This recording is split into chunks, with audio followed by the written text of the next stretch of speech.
Just don't look at them. So let's start with the intro. Hello, welcome to Create Before Consume, a podcast for creators, from creators, and everything about creating content on the internet. It's pretty loose, everything about creation. And yeah, today we have introduce yourself. What's your name? My name is Trevor Soetey, and I am a creator. I've been creating content for the past 10 years of my life, getting paid professionally to shoot weddings and do some really cool outdoor content. Hell yeah, that's what's up. So I met you over the internet. It's like one of those stories where I'm like, okay, so usually I'm on the internet searching through like local creators. Like I think I found your Ginny Springs video on YouTube because I'm making my own Ginny Springs video. I'm like, let's see what other people did, and I saw yours. I think it had like 1,800 views or something like that. I'm like, okay, this is cool content. And then I like checked out the channel. I'm like, oh, he's local, I'm like, oh, let's shoot him a DM, and this is how I think I met you. Yeah, it's kind of like how everything started, but I'm not 100% anymore because it's like 6 months or something, or a year. I don't know. It's probably been about a year, I think, since we've known of each other. But Yeah. after us first meeting up initially, it probably took a couple months and Yeah. DMing back and forth. Meet up with your Instagram friends. Like it's cool. Meet up with people that are you like-minded with. I've had plenty of experiences where meeting people on the internet turned out to be really good for that, and here I am on your podcast. Yeah, it's a little bit janky because like I have to press like on my thing here a little bit the camera angles, but some people have like a guide doing it for them. So I hope I switch the angles at the right time. It's a little bit iffy, but yeah. Anyhow, the reason why I invited you is like you're one of the creators where I'm like, damn, this guy is really motivated, and this guy is posting every damn day. He does like the Instagram live kind of, like early in the morning in the gym, then posts like 3 videos on Instagram, got the everything lined up basically, like it seems like you're living the life kind of, you know what I mean? Yeah, no, it's a job, having all of your stuff in order to post like that, and yeah, just I've always liked sharing the stuff that I created. Like it was always motivation to, keep doing it, and just as a creative, like you want your work to be seen. You want people to Yeah. be. Got the Yeah, cat on the podcast. Here we go. he knows about creating. Yeah, But creating yeah, noise. just it's crazy now because like it's a lot different than it was like 10 years ago when I kind of started. But yeah, I enjoy sharing and Yeah. getting again feedback from other creatives, and that constructive criticism has always been cool to hear from others, and just doing stuff that hasn't been done before, which nowadays is pretty tough. It's real tough. Like you see everything on the internet and it's crazy quality. Like we were talking about the guy D-Mount and his color grading off the charts, really cinematic, and then well, yeah, post a vlog or whatever, it's like really tough to compare yourself. How you deal with that? Like comparing yourself with others, like because like I think like you're not really big into color grading, but you kind of dabble in it, or Yeah, I don't really color. I don't color grade like the way I should. There's definitely an art behind color grading. It adds another whole process, but it adds a whole another cinematic look to it. yeah. I don't do it the way I should. But I think my work looks good for my style. I kind of developed my own style and my own flow with my wedding videos. That's what I started shooting early on, and uh, I think it just came down to the post production process of like I knew it was like twice as long of a thing of doing Yeah. it, and unless like you outsource, which is totally cool too, but It's kind of like a but thing. it, Like I saw a bunch of people. Like I worked with a couple of wedding companies that I don't want to mention right now, but they basically film everything. They're booked out, and then they just like send it off. And they have their editors, and they're like, "Oh yeah, delivery time 2 weeks." I'm like, "What? 2 weeks for like delivery time in 2021?" I'm like, it's kind of weird, Like obviously you want to give it the fine tune, but then you would expect that you edit yourself, And you're like one of those crazy people. I'm like, he's editing like every week, like 2 weddings sometimes, like at least what I see from the stories, So I'm like, this is bunkers. yeah, so kind of to touch on, what you said, like I always liked it just being just me. Like it was the part from me, like I can go shoot a wedding by myself, one man army. Yeah. I've done it so many times where the fact that like I just have a system and I'm not like I'm no longer like intimidated by like any kind of situation that Yeah. comes up because I've experienced a lot of stuff and I can just handle it. So uh, I just like the idea of me doing it all. I didn't Yeah. ever but at the same time, there is also the option to like book a second shooter and have a second, and Yeah, then like that does back help. up, feeling nice, Oh, less stressed, and no, it's yeah, like, oh, absolutely. Like if I could, I'd rather have that all the time. Like yeah, that's again, like I've got a couple of videographers that I've used, and I've outsourced before. Even about you possibly helping me a couple times. But the guys that I use, that like it's once you get into a system and you yeah. can trust them, it's just like it's a lot easier and It's really hard to let go too. That's like a thing too, and also like you don't really have to let go, So that's like the other thing. You don't have to scale and have like multiple if you're content, Oh, yeah. Like I learned I knew it very young in business that like the more that I did, the busier I was. yeah, And yeah, there's ways to like scale out and do multiple teams, but then that's like just a lot more stress than I really ever pictured myself doing because I have this other side of me that isn't just weddings. I have a love and passion for the outdoors. I've been fishing my whole life, and yeah. that Talk was a little bit something more that I about wanted that. to get into to have time to do. So I never wanted to be so busy that I was stressed and worried about it because I had met and worked with multiple photographers that were shooting 50 to 60 weddings a Yeah. year versus me, like I probably shoot close to 30 to 35 on like a really busy year, and I was content with making the money that I made and charging more for just my style and for the quality of work that I did. So Yeah. but to touch on the outdoor stuff, what do you want to know? Yeah, so first off, like that's like a thing. Like, what is your balance? Like I was hanging out with Kian the other day. He was on the other podcast, and he's like, "Yeah, my YouTube is not growing," And I'm like checking his stuff out. His stuff looks like really cool on Instagram, high quality, really like going into color grading, really dope edits. But he doesn't post that much, And I'm like, "Yeah, you post every 2 months one video, what is your schedule with like posting, and what holds you back?" I really like again. I like showing the work that I created, and So you're less about the schedule. You're just like you go with the yeah, flow. like that's been a problem with some clients actually. Like sharing stuff a little Yeah. bit too soon. Yeah. I've worked with a couple of these 50-60 million dollar companies that are like doing work, and I was like posting sneak peeks on my story, and Yeah. I got a couple of text messages a couple of times saying, Trevor, like it's we want to share it first, like we understand, and that's just the creative in me, and like that's just the part of me wanting to share it. Yeah. So as far as the schedule goes, I don't really have a schedule. There's always something on the plate that I got working on, and I'm usually just either trying to share that if it's a recent wedding video or Yeah. something outdoorsy, and then if not, the other non-professional side of the outdoor stuff is like I just like taking my GoPro fishing, and I would record myself fishing. If I caught a fish catch, I would post the fish catch, and There we go. But now I have a question. You said GoPro. Does your GoPro freeze on you? Because like all the GoPros that I owned in my lifetime, all froze, have bugs, are broken, and whatever. I'm like, what the hell? And like I see you posting with it being all sorts of content.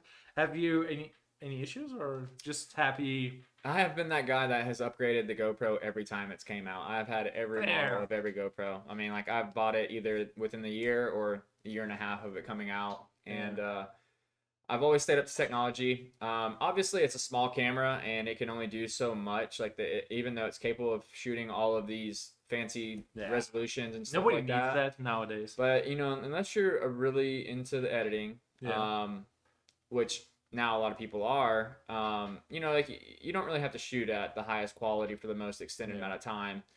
But yes, I have had the GoPro freeze up multiple times if it's recording for continuously. But it usually depends on the quality. Again, if you drop the quality down a little bit, it always seemed to kind of get by. Yeah, I'm switching it up now to that DJI whatever-ish thing, and I'm like, okay, gotta try new things out, you know? I just fished with the guy that was using that. My buddy Eric was just here this past weekend, Yeah. and he had 3 of those, and he had hooked up Okay. to he had 2 of them hooked up to a continuous power supply, Nice. and there was a little bit of a freezing aspect Okay. at one point, but this is like again, recording for an hour plus, like after an hour, I mean, like that's pretty cool. And I just watched one of recent Casey Neistat's video. I have too. I mean, What do you think about it? What do you think about it? oh, dude, I love the fact that he's back on the internet. 7 months with no posting. That's crazy. He was a very big inspiration because he was one of those guys that posted every day, and that's pretty much paved Big his impact on my career. life too. I'm like, holy moly, the guy posts every day a video. It's about New York, and I'm like, okay, big influence. Kind of made me start like vlogging, Got a booster board because of that dude. And I definitely bought a boosted board because of that dude.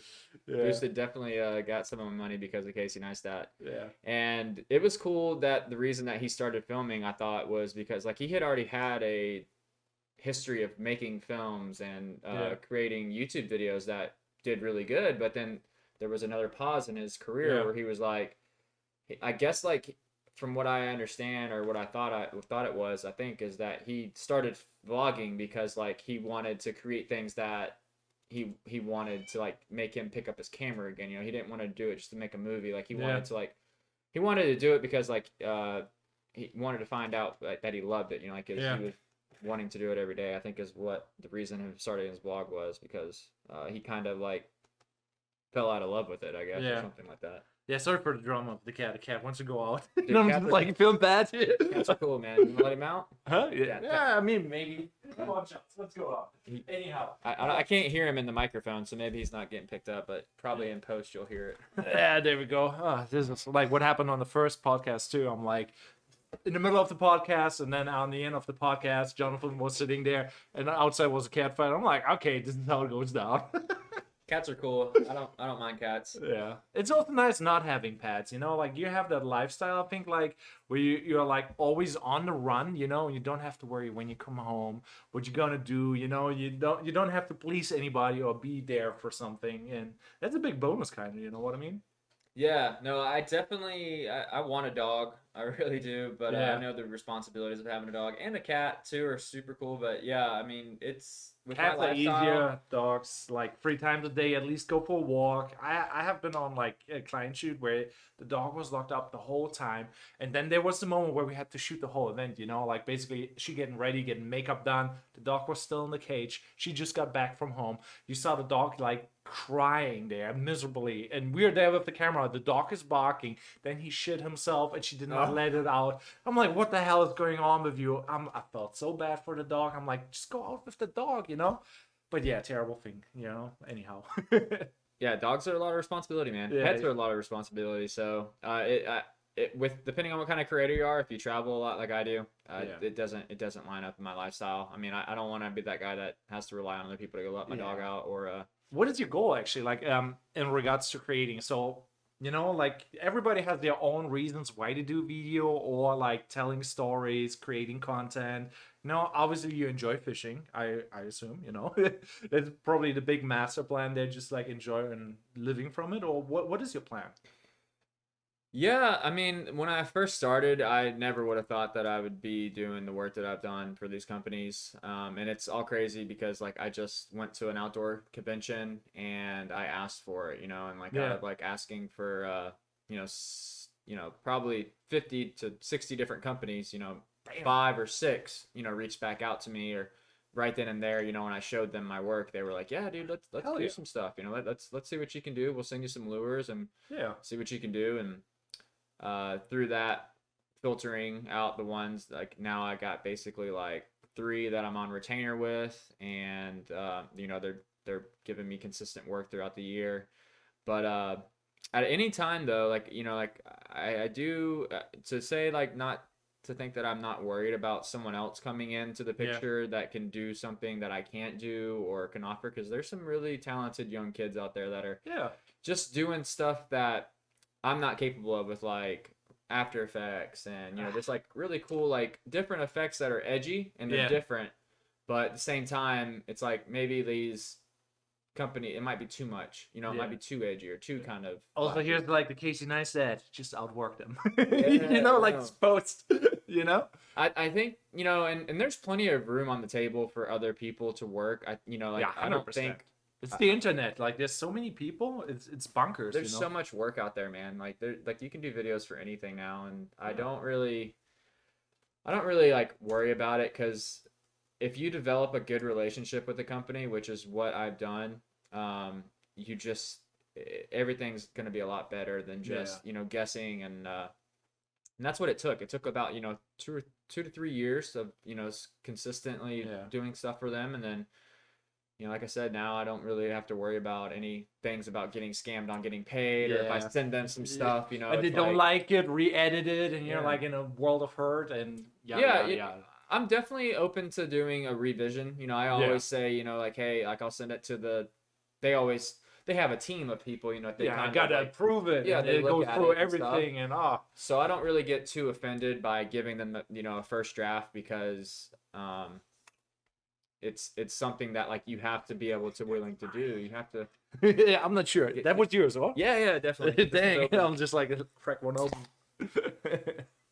Yeah. You can't be scared of getting your feelings hurt with your work. 100%. Like, some people are really worried, how they appear on the internet. And they're like too worried, What is your thing with that? Because like, I know people who are like, oh yeah, my hair doesn't lay right on that side, so I can't. Don't shoot me like that, And really particular, especially in the client world, how do you deal with that? Because I hate that stuff. Big time. Client-wise and for yourself, you care what people think about you? You know what I mean?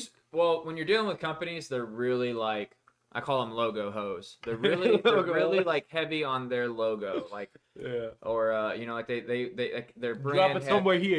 Where's my merch? Brand heavy. Like they don't want to be if I'm shooting a kayak video for this kayak company, like they don't want they're not going to be big on like a Yeti cooler being in the back of their kayak. They just want it to be simple, and that can lead to a lot of like legal actions, blah blah blah. Hey, we did not pay you, don't display us, blah.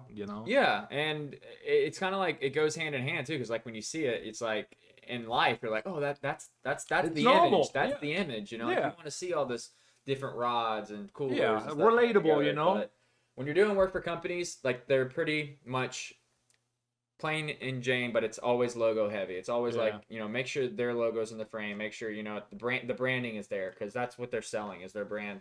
And then with brides and clients, like personal clients, I haven't like I've done a little bit of everything at this point. I've done music videos, I've done this, I've done that, but weddings have definitely paved the way, and brides can be picky. Yeah. You know what I mean? I've had shoots where I'm like, I don't like this because there's something in there. I'm like, I can Photoshop that out, Like if you see like a little ghoulie or like a trash thing, you can just Photoshop it out. You can make people disappear, but no. And why I charge, what I've learned is that like, because you're not just going there and filming their day, like you kind of are learning like a family dynamic. By the end of the day, like names, like who dad is, who mom is, if mom's and dad are divorced, like all this family dynamic, and gotta be professional. You gotta be professional about it, like, and it, this it's the real thing. You gotta ask questions. You gotta know. It's good, it's like good to put a questionnaire out beforehand, so and send it to the bride. That way she can kind of get you square.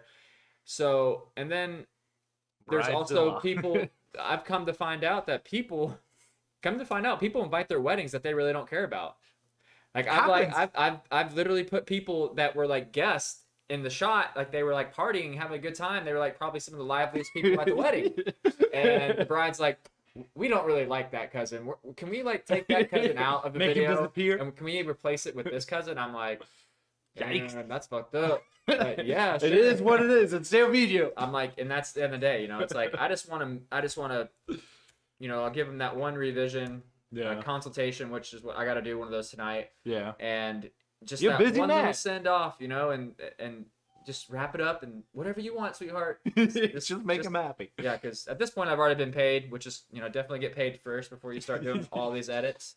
Because after the wedding's over, the money's gone. So if you guys are getting into weddings, definitely get your money up front, because you don't want to get scammed on that. So it's a different question though. If you still like have time, I think we're still good. Or you said you have now, or whatever.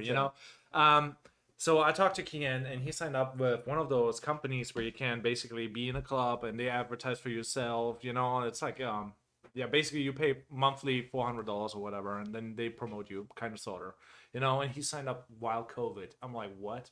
And they still charged him like $400 each month for the whole pandemic. I'm like, what? Oh wow. Yeah, and he couldn't cancel because he had a contract with them. And like I hear from some people, they pay like big bucks. You know, I was just like, how did you get through that time? Like, did it impact you at all? Like, you know what I mean? Like from a business standpoint. I didn't really lose a lot of money. I had a couple I had 2 destination weddings that I was bummed that I didn't get to go do. Yeah. Because the travel restrictions were still pretty heavy, even after like they started kind of slowly but surely opening up again. Yeah.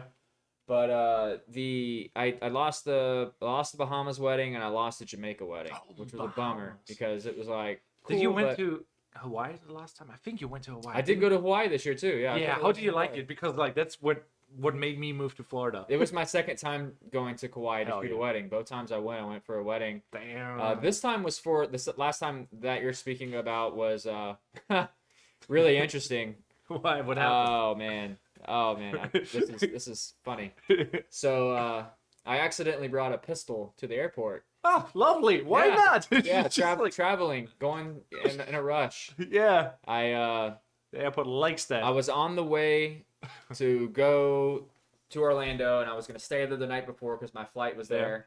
And I'm gonna try not to draw this out, but long story short, I got an oil change because I knew I was gonna be gone for like a week. I was way overdue, Yeah. and my typical protocol for getting a oil change is I take my gun out of my car, put it in my book bag, I go inside Yeah. the office, do some work.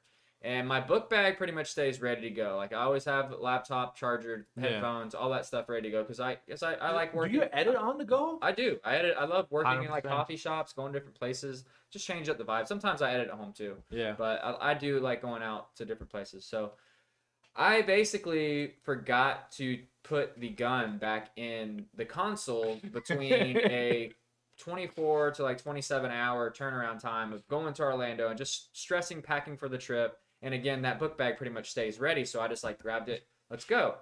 And Yeah, got the please oil take everything change. out of the book bag and put the laptop on top and take off your shoes. So- was that the moment where you're like, fuck? No, the moment that I was like, fuck, was when I was going through TSA and they were like, is this your book bag? There's a handgun in it. And I'm like, oh, Wait a minute. my God.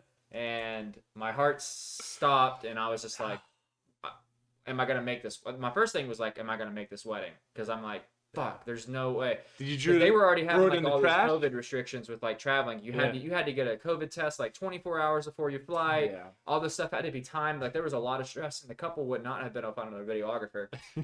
So Would be not a good explanation to them. Yeah, sorry, brought a gun, couldn't fly. oh man, I got the nicest cop from OPD up Yeah. in Orlando. I Shout did. out to him. Shout out to him. Yeah, he was. I caught him on a really good day because he straight up told me he was supposed to take me to jail. He's like, dude, this is a federal offense. Like you just brought a pistol to the airport. Like even though everything lined up, like and also like I have my concealed weapons permit, so that was That's in a my favor. bonus. Like, But believe it or not, it is a common thing between like military soldiers and policemen to Yeah. sometimes do that. So he understood. I made my flight with 8 minutes to spare. Like Yeah. literally after like being detained for like 40 inside of a back room inside the thing. They Damn. ran all my information and then so the fun part about that is that wedding was a destination wedding, so I was not really making a lot of money. but well, it's a vacation video kind of story, you know. You hang Right. out I mean, there. I got to go to Kauai for free. You know, I profited like I think like $800. Did know, you I go get- fishing there though? I didn't this trip. I did the first one when I went there for the other one. I brought my some rods, but I didn't really want to do it this time because it involved me having to like be on a separate side of the island where the fishing Yeah. was good and everything like that. So this is the funny part. So the officer told me, he's like, you're probably going to receive a fine from TSA. Well, that's fine, I guess. I was like, that's cool, man. Just let me get on this plane, please. Like Yeah. I was thinking in my head like $500,000 maybe. Well, a month later, I got a bill in the mail, and it was for $5,450. It's still better than going to jail, not getting Still the better than wedding, going you to know. jail. And so that was a very this year's been an expensive year. Has been for everybody, not gonna lie. Yeah, man. That was that's probably one of the biggest mistakes of my career is bringing a gun to the airport for a wedding. Yeah. So, Well, on the flip side though, what is the next video where you're like, so I'm all about like, the personal content, the personal business, I'm less about like client work. I love when people like, make the fishing thing, for example, so big that you scaled it, now you can live off it. That's basically what I want to do. Scale my private stuff so that I can do what I love and make some money with it, What are you working on? So I kind of separated my personal and my fishing stuff because I realized, I mean, I have two Instagrams. Like I have one, it's crazy. I have one, that is more personal, and I just like follow people that I actually, share stuff with people that I know my whole life. Yeah. Because the fishing stuff can be a lot, the people that aren't into it, and it's like there's a lot of people that aren't into the outdoors and like that kind of stuff, and it's like every time you post it's something about fishing. And that's been something that I've been like wanting to like kind of start slowly mixing back into the fishing feed is like the private stuff, like the a little bit of private stuff, or just like some cool BTS stuff of like with camera equipment, behind the scenes, like tutorials and stuff. And it's been kind of hard because like I've built my following basically off of like catching fish and showing fishing content. But it's like but like once you kind of start making that audience that they expect to see the same thing, like I work out, I eat healthy and stuff like that, but then there's not a lot of fishermen that do that, like they don't really, fishing usually involves like drinking beer and like drinking a good old beer, which ain't nothing wrong with a good beer. I drink beer, but like they probably don't care about me like working out and doing handstands and I think, but also that doesn't cancel it out. It doesn't cancel it out, and it just makes it harder to grow. Yeah, it doesn't mean that someone's not going to appreciate it, because there might be someone out there like, damn, like that's pretty inspiring. Like I want to do that too, but 100%, that is a battle that I kind of, because like there is a part of me that's like, I wish I could share more of that side of me and still have the same kind of audience. I think you still can. Like I personally think like you can post.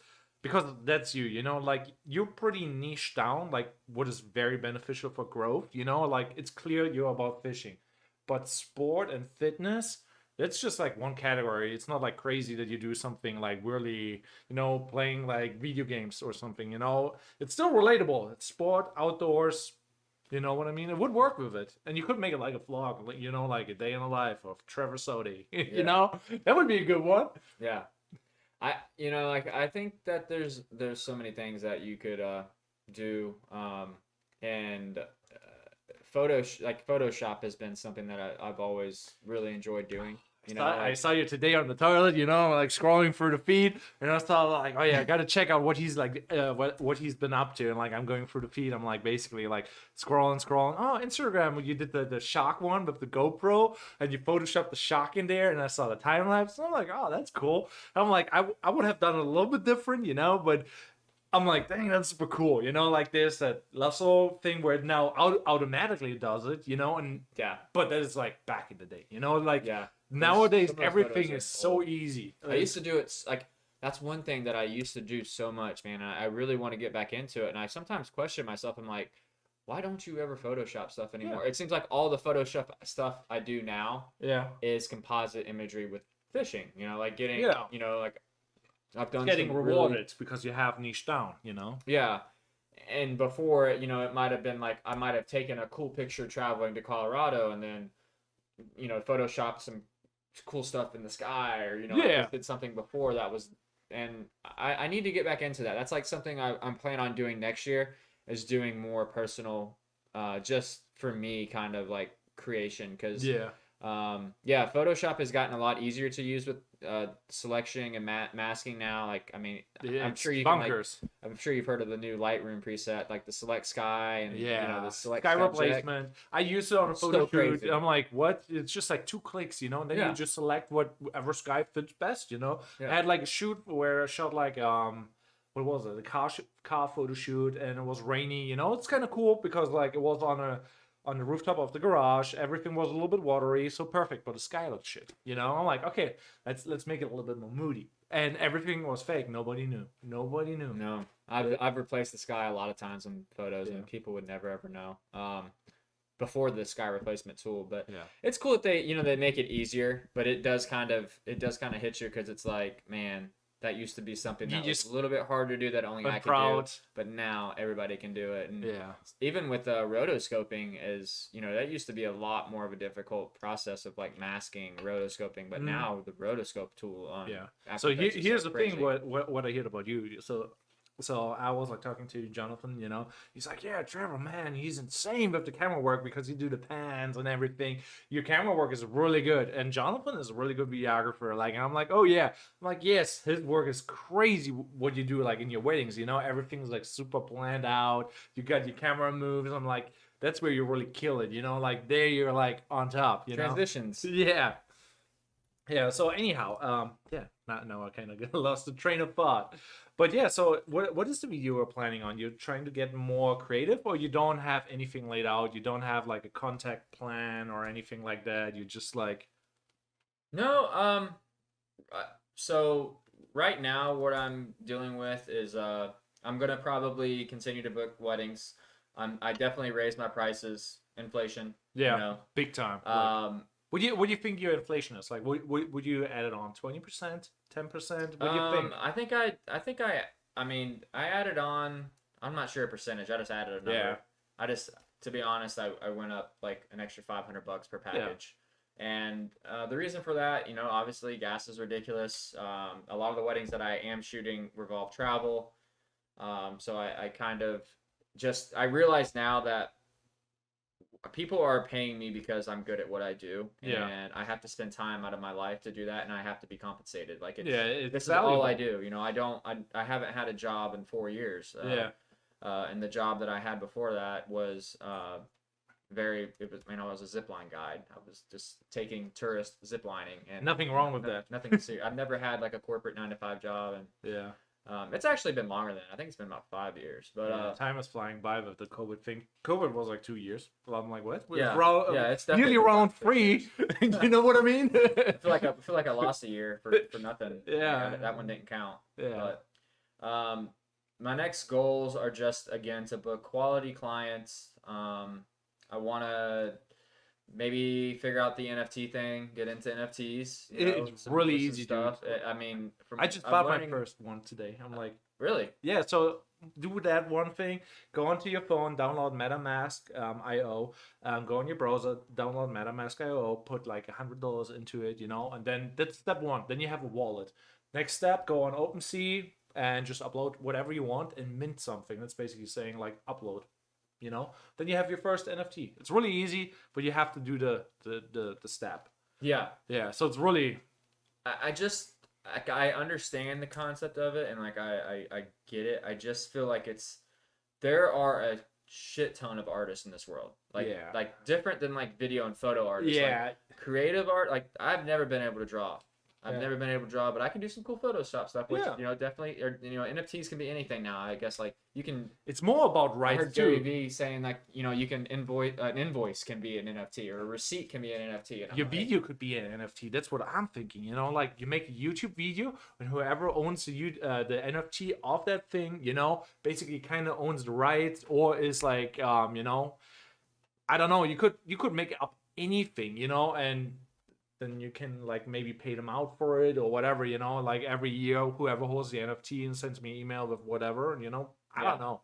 Like there's so many ways, and I'm not 100% like knowledgeable about it. I still have to learn a lot. But yeah, I'm currently like thinking like I should experiment a little bit more because it seems like the future. Like I don't think it's going anywhere. I definitely think that if you are a creative, it's worth the investment of at least researching into and throw some money away more, technically. I'm either gonna try to figure out someone to buy, or I mean maybe try to figure out how to create something that's dope. But I'm like I said, just do it. Like throw a little bit of money away and learn while doing. Not that you then like later when you're like, okay, now I'll put money in it and I want to do it for real, but you don't learn. Like you want to fail and make some mistakes beforehand before you go big. You know what I mean? So that's where I'm like, kind of experiment, just a little bit of money, like $80 to $100, and like see what happens. Mm-hmm. But yeah, so currently bought my first NFT. I'm like, okay, bought something weird. I'm like, I don't think it has value, but it's like one of those things. It's really hard to buy something cheap on the market. So everything is either really, really expensive or worth nothing because everything is a scam there. Like there's a lot of pretty art, but like you could upload pretty art and Yeah. how do you claim that it's not yours? So that's like my problem of it. And you could just upload 12 pictures, say that's my gallery, I'm the artist. I'm like, I guess if you're the person with the profit, that's where it. yeah. So that's right where it now kinda it's really, really like the Wild West. I feel like it's gonna be really hard for people because, like, a screenshot on an iPhone Looks really good. looks really, really crisp. I mean, you can screenshot some pictures and Photoshop them or do whatever, manipulate, and it's like I don't know, but I guess it's all about the blockchain and the actual original first one is where the every time it kind of gets passed along, you're getting a percentage, and that's kind of like a residual income thing that interests me because like if you create something that's keeps getting passed along and you're making money on it each time. What I'm seeing is like a lot is happening. Like so apparently Kian, he's like really big into it. He kind of hooked me up with the information about it, and he's like, yeah, whoever holds that NFT got invited to the boat party when he went to Miami Art Basel. That's every year or whatever, and it was just a couple weeks ago in Miami, right? Yeah, and basically, like, if you had the NFT, you got invited on a private boat party, and that was kind of the deal. He kind of got on it, like, for free. I'm like, what? And he didn't even have the NFT. I'm like, just like, okay, you could use it as a ticket, and then you just have to scan on the phone. That kind of makes sense and is understandable, and then you can transfer the tickets, and it's a weird thing. I'm not... I don't want to go down that route because I'm like, I'm not the expert yet. But I'm trying to dabble a little bit so that I'm not completely overwhelmed. You know what I mean? Yeah.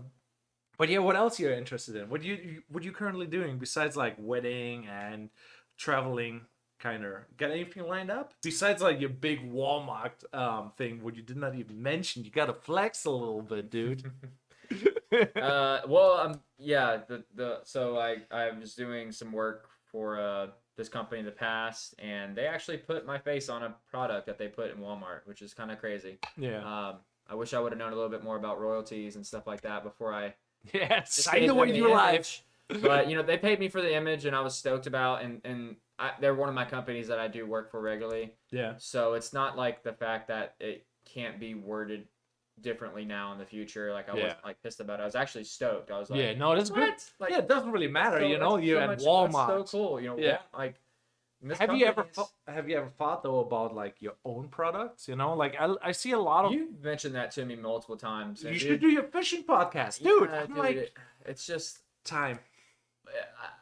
I think you really got to have a bigger following to get that kind of stuff. Like personally, for me to invest my ROI, because like I've tried doing the YouTube thing, and like it only works out whenever you're passing something along that's informative. It seems like to me that's how it worked out with me. Like people didn't care about me going fishing; they cared about me giving tips about certain things, or like like if your information is informative, or like me changing my boat motor oil, like that those videos got more views than anything, and they weren't even that artsy, like, and I'm like, there's almost like a point to like where I think that when people look at your stuff, it's like if it's too good, they're just like, it's an ad. Yeah, it's like this kid's like just good for him, like not relatable, too polished.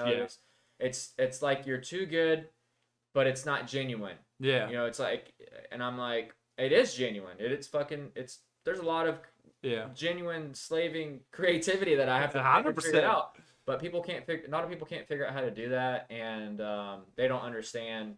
And that's why you can't put a lot into it, especially when you're not doing as good as you want to, or you compare yourself to other people. So that basically means in the end you're like kind of at the stage where you're like, YouTube is not really compensating you well enough to invest your time, because your time is more worth. Like you said, your priorities.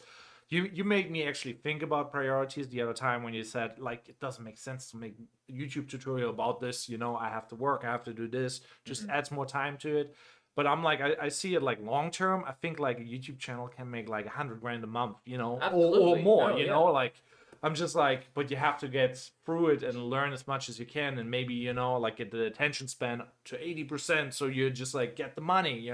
There's definitely a way to like there's a way to make money with YouTube, and it's not just because like getting monetized. It's all I about see like like your potential. keywording I'm and like, how you word it and title it, and then you taught me like about like not even hashtags, but like putting, like you taught me some stuff about like how to word when we first started hanging out. That was like one of the reasons we hung out. I was like, yeah, I'd love to know.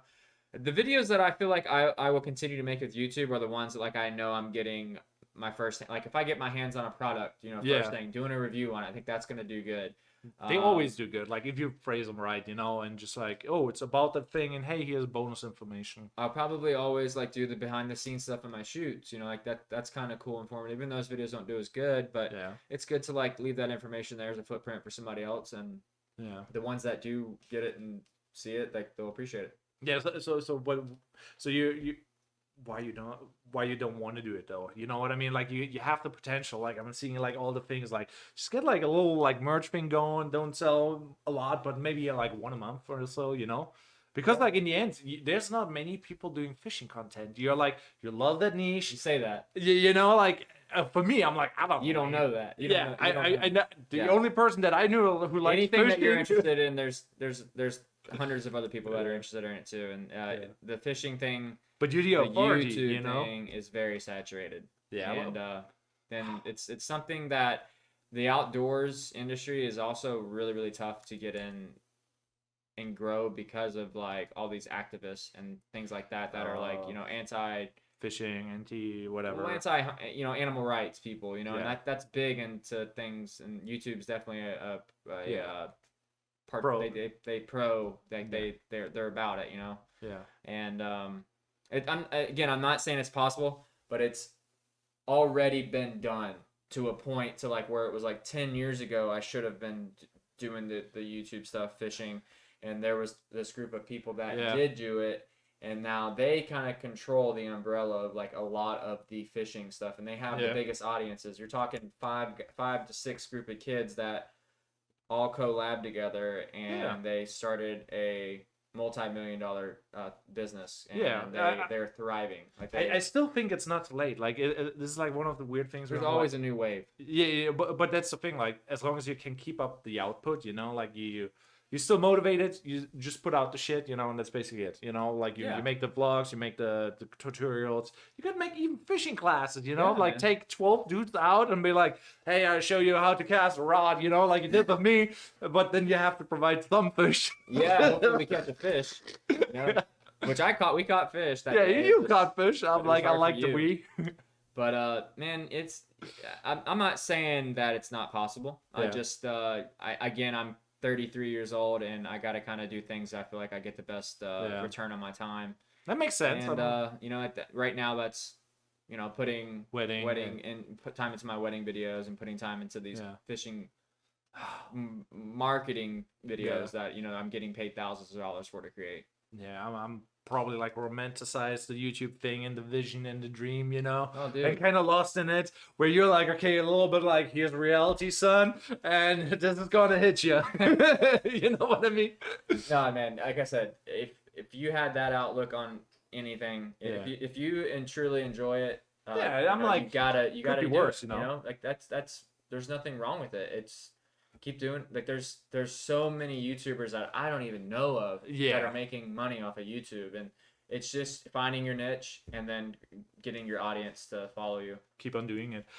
Where can people find you? Like just in case, because like I think we did not really proper introduce yourself. Like you have a YouTube channel, you have Instagram, you have TikTok where you're like actually posting. Like most people are like, oh, I don't adapt to new social media. You're already on it. Yeah. Well, I think if you're a creator, that's one thing that I was talking to some other dudes recently. It's like, there's always this next platform. There's always this next thing. And you're like, God, do I want to download this next app? And at first I fought like downloading TikTok, but I find that there's actually a lot of valuable information on there. I think that's what's honestly more valuable, is posting either relatable content or valuable content or funny content or just something that's like obscure, but like there's a lot of stuff on there that's like kind of useless information, like chicks dancing and like these trends that are still like, entertainment. okay, they're taking the ring light around them, and like it's funny, but it's like, okay, I just wasted 1 minute of my life watching that. And the future's but weird.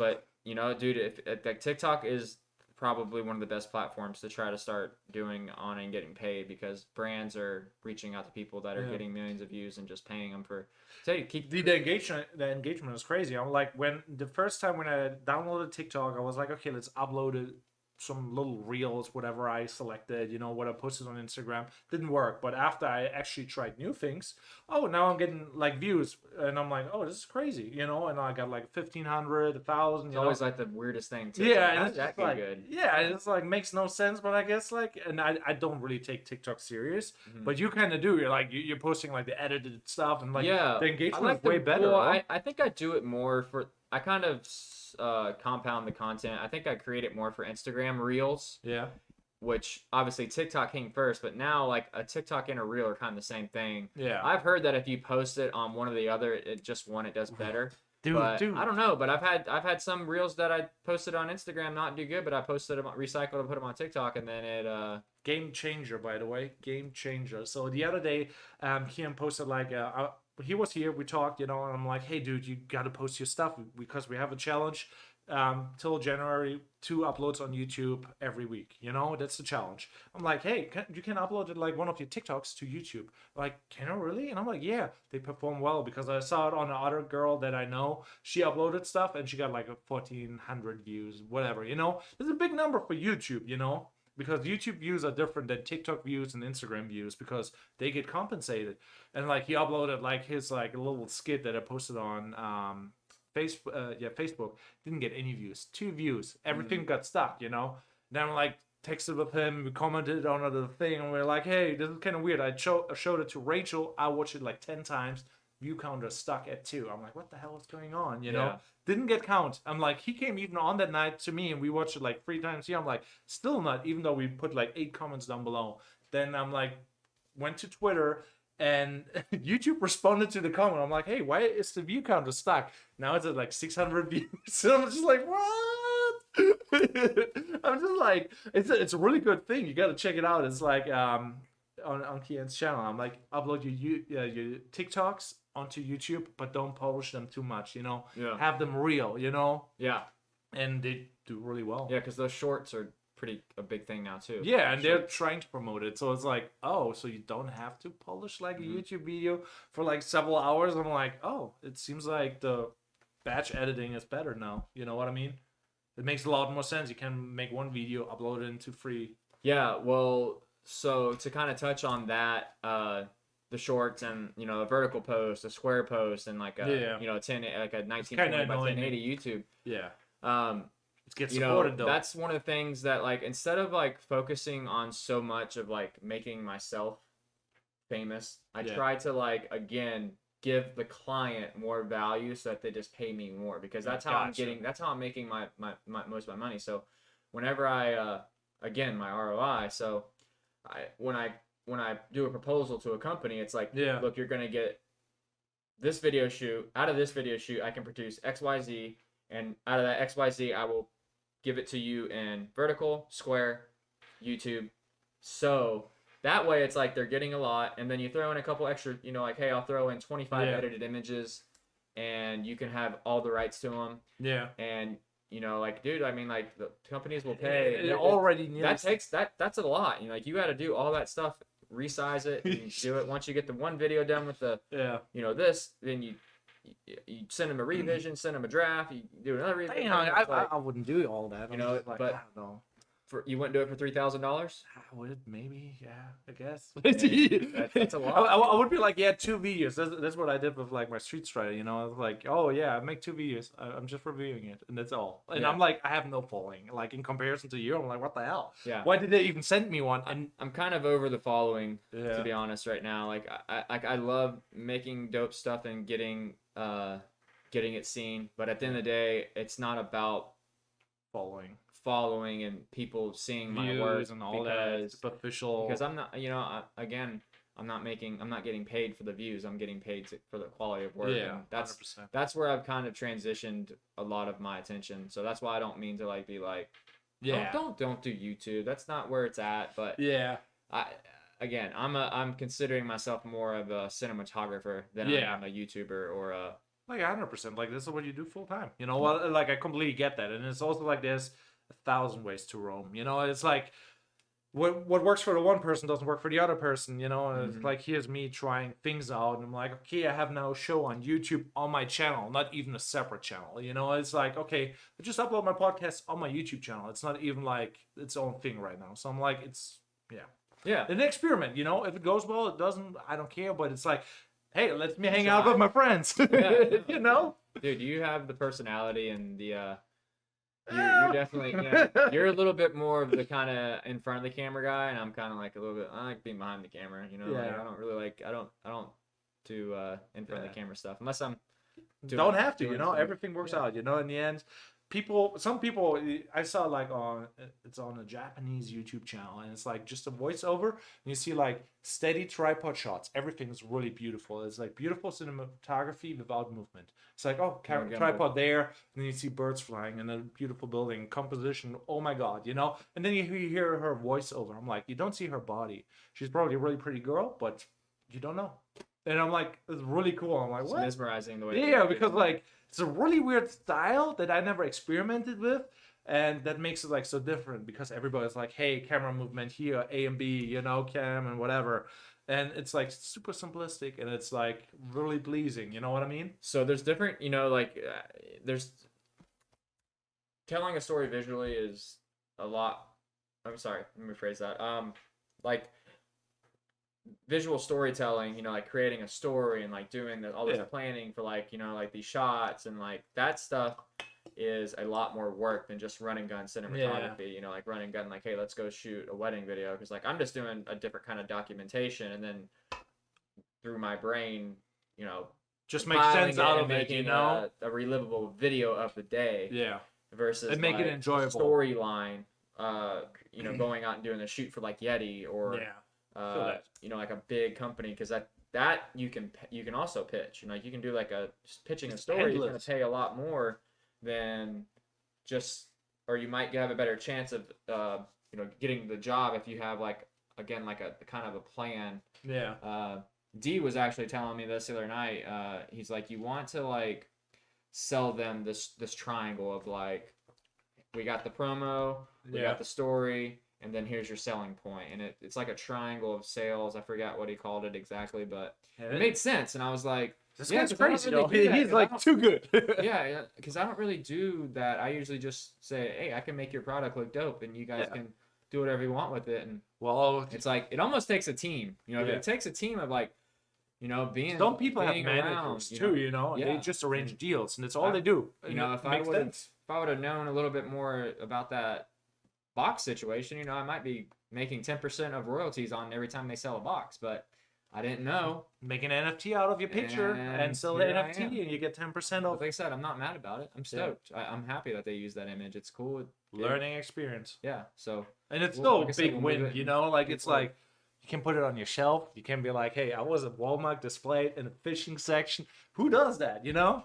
They could have used any other person's image. They would not even have to, you know. They can Photoshop shit, you know. Yeah. They could have blurred my face out. Yeah, it's like, here, look at this dude holding the fish in front of him. Yeah, I mean, like they could have, you know, put a face covering over my, you know, Photoshop the. Face but you got a good style. You got you know like photo's dope. It's cool photo. It has product placement perfect, and that's what they look for. You know, it's product placement. And it's also like the relationships you build too. You know, yeah. Like if after you know, like you talk to a real person in the email, you know, in the end, if they like you, that's all that they need. You know, there's not like that you have to have like a value proposition. Obviously it definitely helps, but if they like you, they I cut you a deal, you know, send you stuff for free, whatever, you know, like there's the human aspect too. So it's like it's not like hard rules, because like some people who are maybe pricks or whatever, and they will not get the deal just because of that, you know. If it comes off wrong, then you know, it's like you maybe can still sell. Some companies don't really give a shit about you or anything. Like I've had could be too,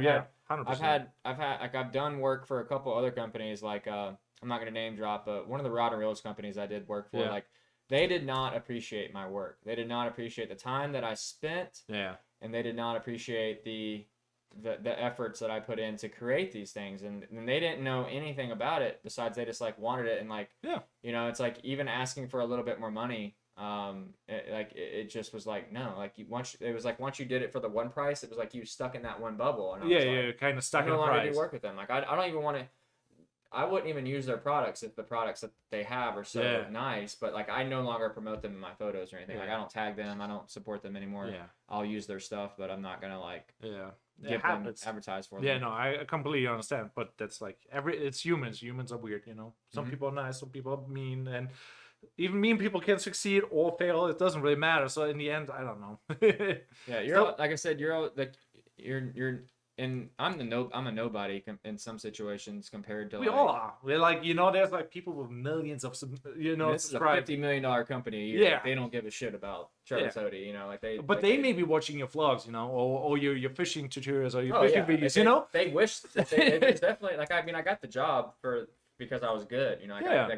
but again, as soon as I stopped doing stuff, they found somebody else to do it. Yeah. You know, they were I mean, they were have to. training they were Yes. training somebody in house that was actually kind of working with me on the shoots, and Yeah. now he does all their stuff. You know, he was Maybe learning makes and sense doing some stuff financially. with it, and it probably did. You know, it's like, hey, like this is what we need to have in an in-house guy. So But there's Yeah, the wants to thing, do that. like in-house guy has no real saying. He does what boss say it, you Mm-hmm. know. And if you're a real relatable person, you know, that's always more beneficial because then the content is not polished. It is a little bit weird. It's a little bit edgy. It maybe goes viral or whatever it does, you know.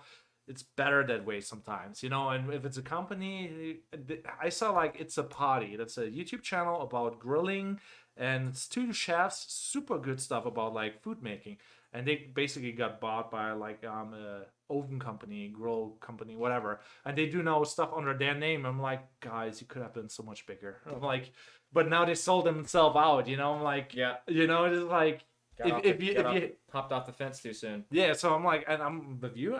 I think you're in that niche. And you just don't look at your competition, and you just like outgrow them. You know, like just do a podcast, get all the things because the companies are not doing it. You know, they want to be on it. Mm-hmm. You know, you can invite all the Fisher guys. You know, Yeah. just a shout out. It's like I don't know, like do multiple things, but that's just me dreaming.